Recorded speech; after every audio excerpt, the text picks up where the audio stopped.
Hello, I'm Stephen Farber for Cohen Media Channel.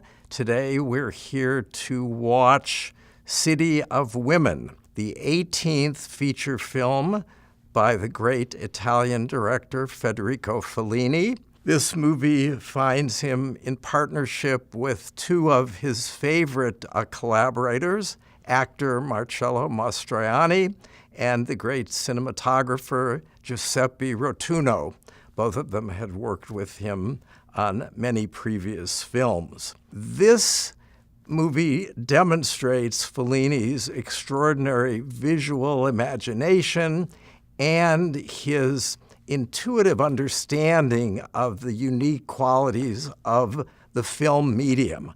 Not all directors were such intuitive cinematic artists as Fellini was, but here you see him working at the peak of his powers. Mastroianni, who had starred for Fellini in 8½, La Dolce Vita, and other films, here plays a man named Snaporaz, who is, at the beginning of the film, is on a train, falls asleep, and enters a dreamscape. Most of the film is a long dream, increasingly phantasmagorical, as he has to confront his attitude toward women. His first stop on the journey is at a hotel where a bizarre convention of feminists is taking place, an unruly group that begins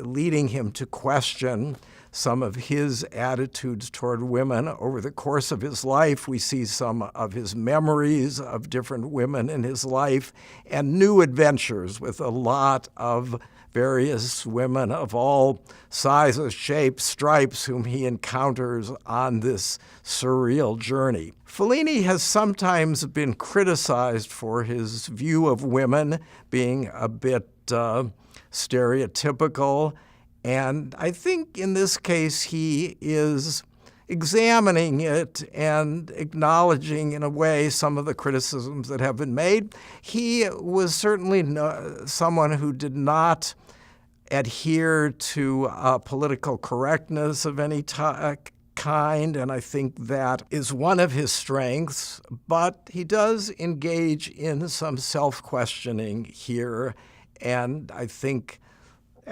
asks the audience to think about our views of women along with the character of Snaporaz.